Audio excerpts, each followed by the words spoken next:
जय हिंद दोस्तों। अगर आप ये वीडियो देख रहे हो तो इसका मतलब ये है आप BAMS में एडमिशन ले चुके हो और एडमिशन लेने के बाद अगर आपको ये फील हो रहा है कि इसमें अच्छे जॉब्स नहीं है, अच्छा सैलरी नहीं है, तो ये वीडियो आपके लिए है। लास्ट तक ज़रूर देखना क्योंकि इस वीडियो को देखकर आपके ये सारे डाउट्स मैं गारंटी देता हूँ 100% क्लियर हो जाएंगे। पूरा प्रिपरेशन करके आप लोगों के लिए बैठा हूँ जिसमें कुछ सारी चीज़ें बताने वाला हूँ। किस तरह के जॉब्स हो सकते हैं, कितने कितने उनमें सैलरी हो सकते हैं, ईच एंड एवरीथिंग डिटेल में। उससे पहले आपको बता दूं, अगर आपने BMS में एडमिशन लिया है और आप अच्छा ये सब कुछ पाना चाहते हो, अच्छी जॉब, अच्छी सैलरी, तो आपको अपने एकेडमिक्स में अच्छा परफॉर्म करना पड़ेगा।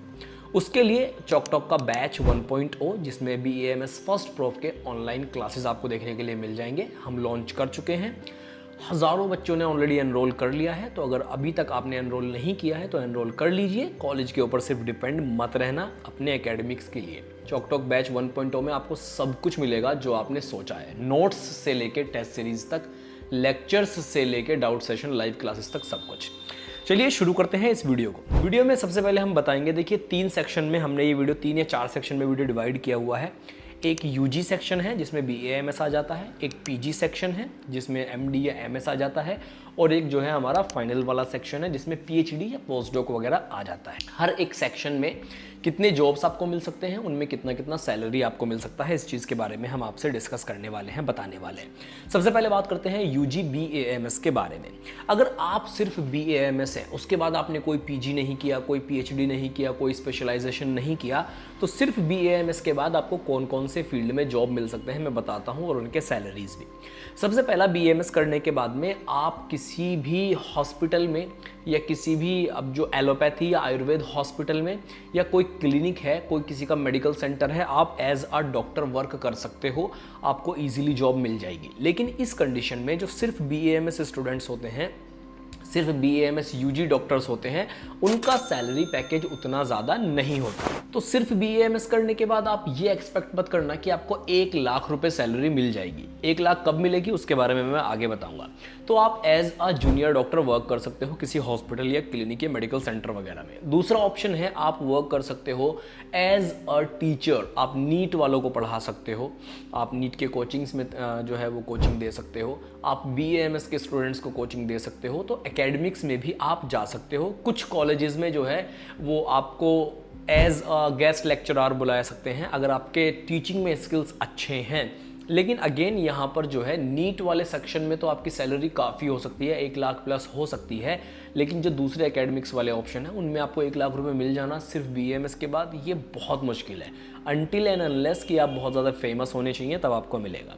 तो एकेडमिक्स हो गया, आपका डॉक्टर हो गया। इसके बाद एक और हमारे पास में फील्ड है जो कि बहुत ज़बरदस्त है, जिसको हम कहते हैं फार्मास्यूटिकल फील्ड। तो फार्मास्यूटिकल फील्ड, अगर आपने नाम सुना होगा, जैसे पतंजलि है, डाबर है, हिमालय है, जीवा है, बहुत सारे फार्मास्यूटिकल कंपनीज इंडिया में हैं जो कि ऑलरेडी आयुर्वेद पे वर्क कर रहे हैं, already medicine preparation, medicine manufacturing कर रहे हैं।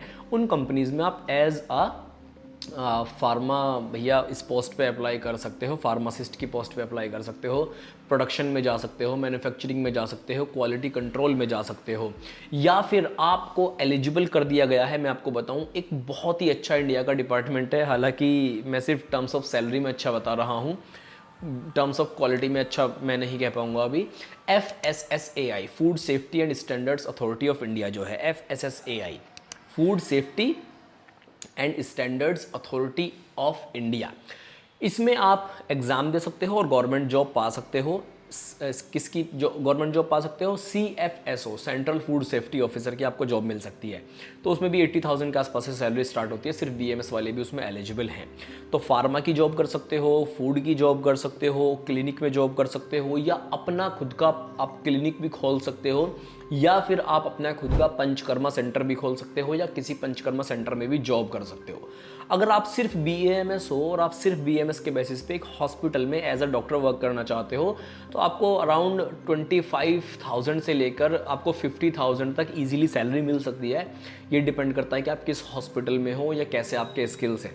अगर आपको इससे कम सैलरी मिल रही है तो 2 चीज़ें हो सकती हैं, या तो आप किसी अच्छे हॉस्पिटल में नहीं हो, गलत जगह पे आप काम कर रहे हो, या फिर आपके पास में स्किल्स नहीं है कि आपको उस लेवल का सैलरी मिले। तो ये तो यूजी की बात हो गई, बीएएमएस की बात हो गई। अब अगर हम बात करते हैं पीजी सेक्शन के बारे में, दैट इज़ एमडी और एमएस, डॉक्टर ऑफ मेडिसिन या फिर सर्जरी में अगर आप जाते हो, तो आपको बता दूं यहाँ से पे स्केल लगभग 50,000 के आसपास से स्टार्ट होता है। आप किसी हॉस्पिटल में, जितने भी ऑप्शन मैंने अभी यूजी वाले बताए थे वो सब में आप जॉब कर सकते हो, बस यहाँ पे आपका क्या बढ़ जाएगा, पे स्केल बढ़ जाएगा। उसके अलावा कुछ एक्स्ट्रा ऑप्शंस हैं, जैसे कि अगर आप एमएस कर लेते हो तो आप एज अ सर्जन किसी हॉस्पिटल में जॉब कर सकते हो, आपको इजीली 1 लाख रुपीज़ मिल सकते हैं। डिपेंड्स ऑन योर स्किल्स और एक्सपीरियंस। स्किल्स और एक्सपीरियंस होने बहुत ज़्यादा ज़रूरी हैं। तो आपको मैं बता दूं, यहाँ से जो गवर्नमेंट का बेस पे शुरू होता है एज असिस्टेंट प्रोफेसर, वो लगभग 56,000 के आसपास से शुरू होता है और वो लगभग 80-90 या 1 लाख तक चले जाता है ईजिली, कितना एक्सपीरियंस है उसके बेसिस पर। तो आप एज अ सर्जन काम कर सकते हो, एज अ जनरल फिजिशियन काम कर सकते हो अगर आपने एमडी किया हुआ है, या फिर आपने बीएएमएस में जितने भी सब्जेक्ट्स पढ़े थे उन सब में आप क्या कर सकते हैं, स्पेशलाइजेशन किसी भी सब्जेक्ट में कर सकते हैं। तो ये तो सारे हो गए किस किस फील्ड में आप जा सकते हैं। थोड़ा सा सैलरी के बारे में डिटेल में बात करते हैं। अगर आप एकेडमिक्स में जाते हैं तो मैंने बताया 56,000 से कॉलेजेस में स्टार्ट होता है। नीट वालों को पढ़ाते हैं तो आपके स्किल्स पे डिपेंड करता है, अगर आप पढ़ाने में अच्छे हैं तो 1 लाख रुपए आपको इजीली मिल सकते हैं। फिर आप गवर्नमेंट में अगर जाते हैं तो आप medical officer, research officer, Ayurvedic research officer, इन सब के पोस्ट के लिए आप अप्लाई कर सकते हो और इसमें भी आपको आराम से 80-90 हज़ार 1 लाख मिल सकता है, कोई प्रॉब्लम नहीं है। इसके अलावा आप फार्मास्यूटिकल कंपनीज वगैरह में भी जा सकते हो, जैसा कि हमने बीएमएस के बारे में बताया था, वो भी एक अच्छा ऑप्शन आप लोगों के लिए हो जाता है। तो ऐसा नहीं है कि बीएएमएस एमडी एमएस करने के बाद आपको कम सैलरी मिले। सैलरी आपकी 2 लाख भी हो सकती है, 3 लाख भी हो सकती है, 5 लाख भी हो सकती है, लेकिन वो कब हो सकती है, जब आपके पास एक्सपीरियंस हो, जब आपके पास स्किल्स हो, जब आपके पास उस लेवल की डिग्री हो। अब किस लेवल की डिग्री हो, बहुत से लोगों को ये पता ही नहीं होता है कि बीएमएस करने के बाद आप पोस्ट डॉक भी कर सकते हैं, सुपर स्पेशलाइजेशन के कोर्सेज भी हैं, तो आप उनमें भी जा सकते हो। वहाँ पर भी बहुत सारे अच्छे ऑप्शंस हमको देखने के लिए मिल जाते हैं, जैसे कि अभी डर्मा में कुछ सुपर स्पेशलाइजेशन के कोर्सेज आए हैं, प्रिवेंटिव कार्डियोलॉजी में आए हैं, आयुर्वेदिक ऑन्कोलॉजी में आए हैं, तो इन सब में आप जा सकते हो। इसके बाद हम बात करते हैं कि बहुत सारे बच्चे ऐसे हैं कि हमको रिसर्च में जाना है, तो रिसर्च में कैसे आप लोग जा सकते हैं। रिसर्च में जाने के लिए आपके लिए मैंडेटरी है कि आप नेट जेआरएफ का एग्ज़ाम क्वालिफाई करें।